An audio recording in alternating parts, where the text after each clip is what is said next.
Hey folks, Jonathan here. I'm going to show you my old boat and taking it to the river and going to run it a little bit and before I put it up for the winter. But this is a it's a 1965 Lonestar. It's all aluminum boat. It's 18 foot long.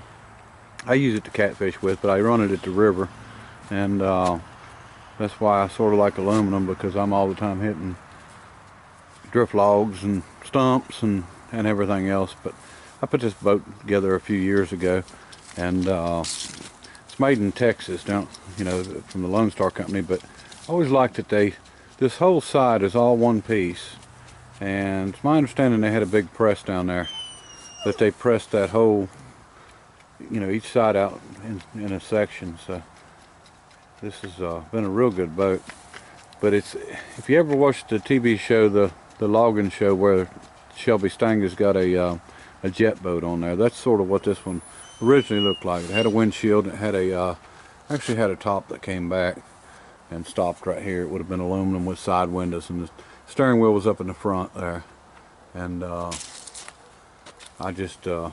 made it into a center console boat.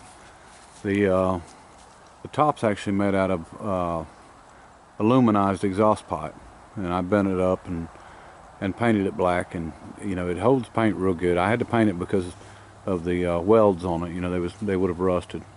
So, but the top itself, I used to have a canvas top on it, but before I built that building there to put this boat in, it used to sit out, and about 2.5 years, that canvas top rotted out. It was actually military tent material, but that top there is actually a bed cover off of an old Ford pickup truck, and I got lucky. It just happened to fit on what I already had made, and got a lot of rod holders on it. These, I've got a jig set up to make these. I think I've got about 20 on this boat, and as you can see, I use big rods and go for big catfish. So the back here, this is actually a tailgate extender. It's stainless steel. It's a tailgate extender off of a Ford pickup, and I just used it and put rod holders on it off the back. And it's got a 1975 model. It's actually an Evinrude 70 horsepower, but I had to put a cover on it, and the cover I've got on it now is actually a Johnson cover, and good running engine. Went through it, had to put one piston in it, and do a lot of other little work to it, and water pumps, of course. I've done 2 or 3 of them through the years. But anyway, we're going to take it out and run it a little bit, and you'll be able to get a little idea. The thing handles really good. It does a lot better than you would think for an old boat. I've got plenty of lights on it, because usually when I come down the river at night, I fish about 5 miles from the dock, so when I come down the river at night, it's dark, and you can't, you don't want to hit no stumps or logs or anything when you're running wide open like I do. But anyway, just thought you might like that.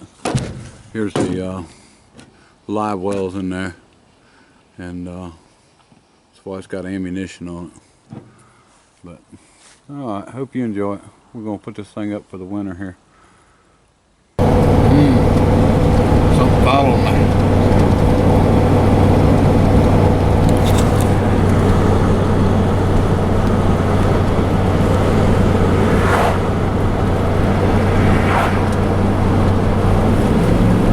Okay folks, we're here at the river. This is Highway 42. It's Aben's Ferry. Used to be a ferry, I'd say probably late 1800s or something, ferry that pulled across here, and that's why they call it that. This is Cape Fear River. It's one of the few rivers, or it might be the only river, that starts and ends in the same state. It don't go to any other state. There's a dam about 2 miles down from there, and there's a fork about, I don't know, 3 or 4 miles up, and then or maybe a little more than that, and it forks to the left, that's the Deep River. It forks to the right, that's the Hall River, and it takes you up to Jordan Dam, which is Jordan Lake's a big lake here in North Carolina. But we're going to jump in the boat here.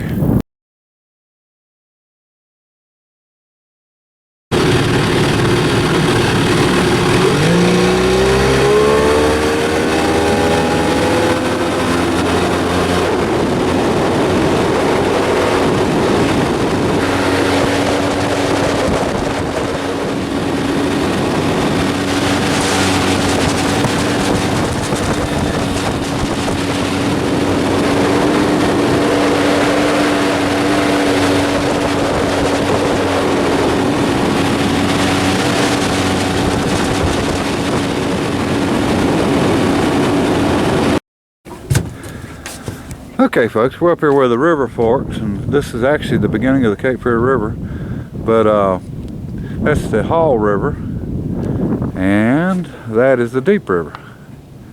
And as you can see, we got some weird tides right here where the water, they probably got the dam open and it comes down, and this water of course is running a lot faster than that water, and usually one will be clean and one will be muddy or something like that, so they're all muddy, but there's a real deep trough that runs right down through here, and sometimes I've had good luck there, and caught quite a few, you know, in the 40s and 50s pounds through here.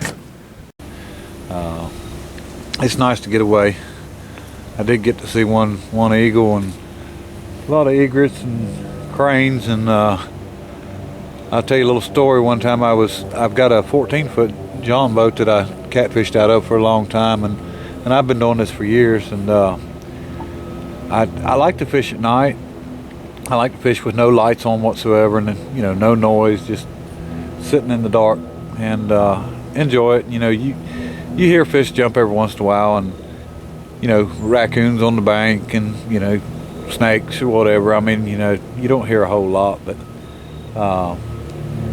was sitting at the back of the boat, and this boat here, as you can see, I've got a rod holder across the back, and it's, you know, a rack I built on it, and the John boat's got the same thing, except you're sitting really close to them when you're in that back seat.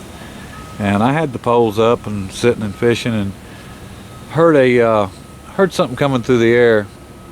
Wasn't quite sure what it was, and next thing you know, I had an egret land on my rod holder right in front of my face and went to beating me with his wings, and of course I grabbed my hat, went to beating him back, and he finally flew away. But luckily I was the only one there on the river and by myself, and you know, nobody heard me scream like a little girl. I believe I did. That was something I wasn't expecting, you know, get attacked from overhead, but I enjoy being up here. This is a really nice place. And you know, I've had people ask me if I was scared to be up here in the middle of the night by myself, you know, 5 miles up the river, and you know, have a gun with me or whatever. And I don't keep a gun. There's nothing up here that's going to bother you. Now, if you'd asked me the same question about, you know, are you scared to go to New York City in the middle of the night by yourself, might be a little different story, because animals aren't to be feared. It's the humans that you've got to worry about. But it's nice to be back up here, and we'll get back up in the spring and do a better video, and I'll show you some big catfish. I've caught some nice ones out of here. My great-grandpa's got the West Virginia state record for the flathead catfish. He's had it since, I think it's about 1956, and he's got both records, the length and the weight, and it's one of the longest holding records, you know, on the record books in West Virginia. I think there's one other one that's been on there a little bit longer, but I always wanted to get the North Carolina one, and I'm not going to say how close I've came, but I'm getting there. One of these days I might get it. But I fish with live bram or sunfish bluegill, and once a flathead gets so big, they're not going to eat liver and such like that, like people think they do.